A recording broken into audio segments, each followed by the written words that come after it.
واقع کربلا کے پس منظر اور پیش منظر کا بیان چل رہا تھا۔ اس حوالے سے الحمدللہ بہت سی باتیں سامنے آ چکی ہیں۔ حضرت حسین رضی اللہ تعالیٰ عنہ کی شہادت کے بعد کیا واقعات پیش آئے، ان پر آج کی نشست میں بات ہوگی۔ 10 محرم الحرام سن 61 ہجری کو میدان کربلا میں حضرت حسین رضی اللہ تعالیٰ عنہ کو شہید کر دیا گیا۔ آپ کی شہادت تاریخ اسلام کا ایک ایسا سیاہ واقعہ ہے کہ قیامت تک اس کی تلافی نہیں ہو سکتی، اور جو لوگ بھی اس ظلم و ستم کے واقعہ میں شریک تھے، ان سب نے اسلام کی بنیادوں کو ہلا کے رکھ دیا اور عالم اسلام میں ایک ایسا فتنہ، ایک ایسا خلفشار پیدا کیا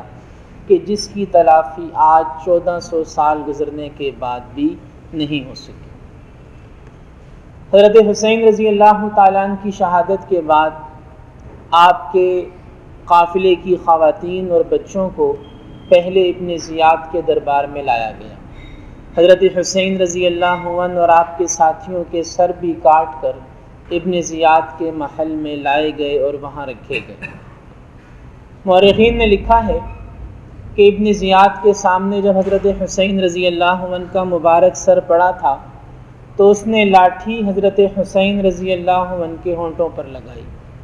تو زید ابن ارقم رضی اللہ عنہ ایک صحابی وہاں موجود تھے، ابن زیاد کو مخاطب کر کے کہا کہ اپنی ناپاک لاٹھی کو اس مبارک چہرے سے دور رکھو، اس لیے کہ میں نے اپنی آنکھوں سے رسول پاک صلی اللہ تعالی علیہ وسلم کو ان ہونٹوں کا بوسہ لیتے ہوئے دیکھا۔ بہرحال ابن زیاد کے دربار سے ان حضرات کے سر اور آل رسول صلی اللہ علیہ وسلم کی خواتین کو دمشق یزید کے دربار میں لے جایا گیا۔ جب یزید نے حضرت حسین رضی اللہ تعالیٰ عنہ کا سر مبارک دیکھا تو رو دیا اور ابن زیاد کو بددعائیں دیں اور کہا کہ میں ہرگز یہ نہیں چاہتا تھا، میں تو اتنا چاہتا تھا کہ انہیں گرفتار کر کے میرے پاس لایا جائے۔ پھر اس نے نبی پاک صلی اللہ علیہ وسلم کی آل کی خواتین کے ساتھ اچھا سلوک کیا، ان کی عزت و اکرام کی، اور جہاں یزید کی اپنی اہل خانہ کی عورتیں تھیں، ان خواتین کو بھی وہیں چند دن ٹھہرایا گیا۔ اور علی اصغر، علی ابن الحسین، جن کا لقب زین العابدین ہے، جو میدان کربلا میں سے زندہ بچ کے آ جانے والے لڑکوں میں سے ایک تھے، حضرت حسین رضی اللہ عنہ کے چھوٹے بیٹے، علی اصغر بھی کہا جاتا ہے،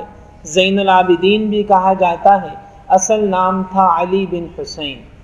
اپنے دادا کے نام پر ان کا نام بھی علی تھا۔ حضرت حسین رضی اللہ عنہ کے 2 بیٹوں کا نام علی تھا، ایک کو علی اصغر کہا جاتا تھا، ایک کو علی اکبر۔ علی اکبر میدان کربلا میں شہید ہو گئے اور چھوٹے علی اصغر، علی ابن حسین زین العابدین، وہ زندہ بچے اور یزید کے دربار میں پہنچے، یہاں سے مدینہ گئے، دین کی بہت سی خدمات سر انجام دی۔ انہی کے بیٹے حضرت زید رحمۃ اللہ علیہ، جنہیں امام زید کہا جاتا ہے، بہت بڑے عالم دین تھے اور امام ابو حنیفہ رحمۃ اللہ علیہ کے استاذ بھی تھے۔ تو یزید کے دربار میں خواتین کا، مستورات کا بہت اکرام و اعزاز کیا گیا اور شاہی خاندان کی عورتوں کے ساتھ ان کو رکھا گیا۔ چند دن کے بعد اس مختصر سے قافلے کو انتہائی اکرام و اعزاز کے ساتھ مدینہ منورہ روانہ کر دیا گیا۔ ان کی حفاظت کے لیے دستے موجود تھے جنہوں نے راستے میں اس قافلے کی بہت خدمت کی اور عزت و اکرام کے ساتھ انہیں مدینہ منورہ پہنچا دیا۔ اب یہاں ایک بات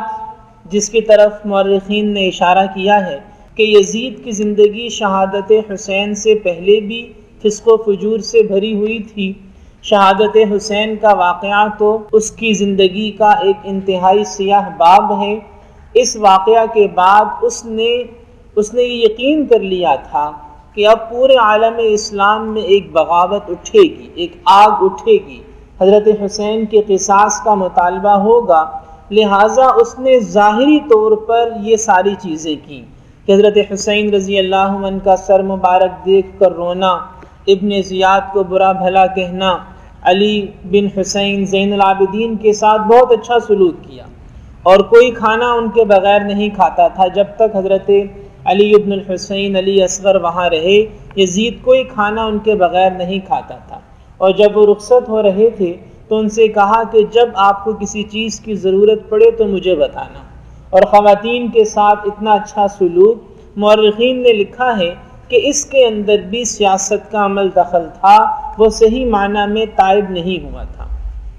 سیاست یہی تھی کہ وہ جو بغاوت اٹھنے والی ہے اس آگ کو ٹھنڈا کیا جا سکے، اور تائب اس لیے نہیں ہوا تھا کہ اس واقعہ کے بعد بھی اس کی زندگی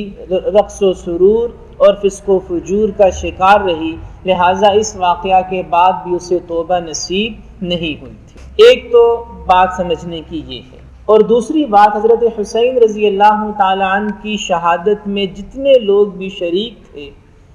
امام ابو زہری رحمۃ اللہ علیہ نے نقل کیا ہے کہ جتنے لوگ بھی حضرت حسین رضی اللہ عنہ کے قتل میں شریک تھے،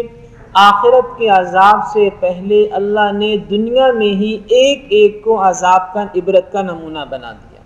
ہر آدمی کو اللہ نے دنیا میں جتنے بھی شریک تھے ہر ایک کو عبرت کا نمونہ بنایا گیا۔ علامہ ابن الجوزی نے لکھا ہے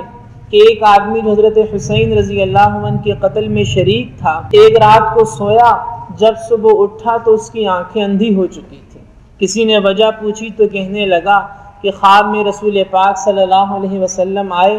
آپ کے پاس ان آدمیوں کی لاشیں پڑی تھیں جو حضرت حسین رضی اللہ عنہ کی شہادت میں شریک تھے۔ نبی پاک صلی اللہ علیہ وسلم نے حضرت حسین رضی اللہ عنہ کے خون کا ایک چھینٹا میری آنکھوں کی طرف پھینکا اور میں اندھا ہو گیا۔ وہ آدمی تاعمر اندھا رہا اور اسی حال میں اس کا انتقال ہوا۔ ایک آدمی کا چہرہ ایسا سیاہ ہو گیا تھا جیسے اس کے چہرے پر تارکول مل دیا گیا ہو۔ چند دن چہرہ اسی طرح سیاہ رہا اور پھر وہ بھی واصل جہنم ہو گیا۔ ایک تیسرا آدمی کہ جب حضرت حسین رضی اللہ تعالیٰ عنہ شدت پیاس کی وجہ سے پانی پینے لگے تھے تو اس نے تیر چلا کر ہاتھ پہ تیر مارا اور پانی کا برتن ہاتھ سے گر گیا تھا۔ اس آدمی کی یہ حالت ہوئی کہ پانی پیتا تھا لیکن پیاس نہیں بجھتی تھی، اتنا پانی پیا کہ اس کا معدہ پھٹ گیا اور وہ ہلاک ہو گیا۔ ایک آدمی کے بارے میں ابن الجوزی نے لکھا ہے کہ قتل حسین میں شریک تھا۔ ایک دعوت میں تھے تو وہاں بات چلی کہ حضرت حسین کا ہر قاتل عبرت کا نمونہ بنا ہے، تو وہ کہنے لگا کہ میں بھی شریک تھا، مجھے تو کچھ نہیں ہوا۔ اس مجلس سے فارغ ہوا، گھر گیا تو وہاں چراغ جلانے لگا تو خود اس کے کپڑوں کو آگ لگ گئی اور پورے کا پورا جل گیا۔ راوی کہتا ہے کہ میں نے اپنی آنکھوں سے اس شخص کو کوئلہ بنا ہوا دیکھا تھا۔ اور پھر شمر اور عمر بن سعد، یہ وہ دو آدمی تھے جو حضرت حسین رضی اللہ تعالیٰ عنہ کی شہادت میں سب سے زیادہ پیش تھے۔ ان لوگوں کا کیا انجام ہوا کہ مختار ثقفی نے صرف 5 سال کے بعد سن 66 ہجری میں 61 ہجری میں شہادت حسین کا واقعہ پیش آیا۔ 5 سال کے بعد مختار ثقفی نے عراق پر حملہ کیا، عراق پر تسلط حاصل کیا، حضرت حسین رضی اللہ عنہ کا قصاص لیا، اور ان لوگوں کو چن چن کے تحقیق و تفتیش کے بعد اس نے عراق پہ قبضہ کرتے ہی اعلان کر دیا کہ حضرت حسین رضی اللہ عنہ کی شہادت میں جو لوگ شریک تھے ان کے علاوہ ہر ایک کو امان حاصل ہے، لیکن وہ جو تمام قاتلان حسین ہیں ان کے لیے امان ہرگز نہیں ہے۔ پھر ایک ایک کو پکڑا۔ ایک دن کے اندر 248 آدمیوں کو حضرت حسین رضی اللہ عنہ کے قصاص میں ذبح کیا گیا۔ اور پھر شمر ذل جوشن کو نہ صرف یہ کہ اس نے قتل کروایا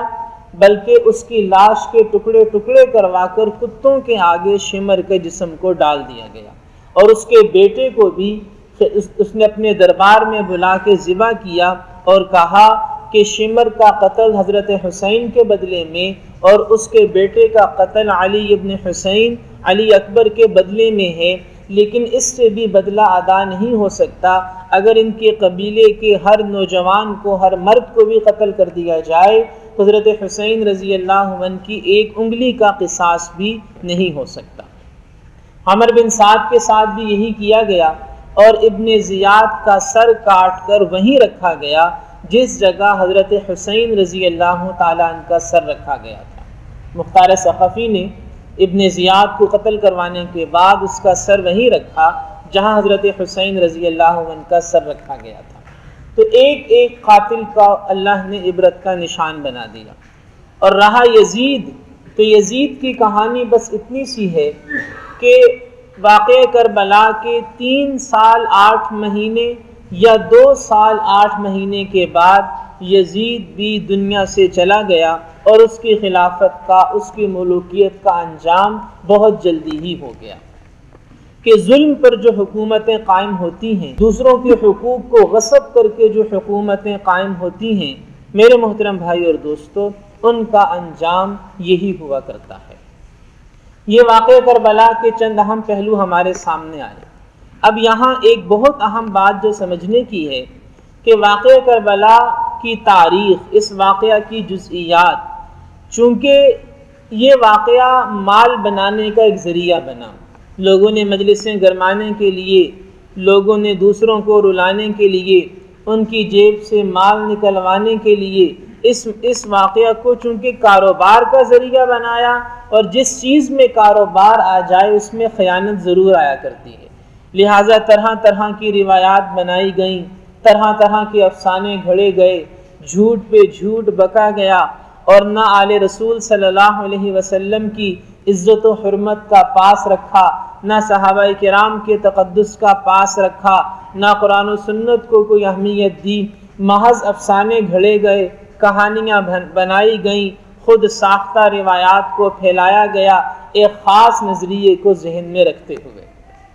اس لیے جب بھی ہم واقعہ کربلا کو پڑھیں یا سنیں تو مستند علماء کی تحریرات پر اعتماد کریں، مستند مورخین کی لکھی ہوئی باتوں کو صحیح سمجھیں، اور سب سے بڑھ کر جیسا کہ بالکل شروع میں بات کی گئی تھی کہ اس واقعہ کی مقصدیت کو سامنے رکھیں گے تو انشاءاللہ عملی فائدہ بھی ہوگا، اور ان حضرات کی ان مبارک قربانیوں کا صحیح ثمرہ بھی ہمیں حاصل ہو سکے گا۔ اللہ پاک ہم میں سے ہر ایک کو ان تمام باتوں کو سمجھ کر ان پر عمل کرنے کی توفیق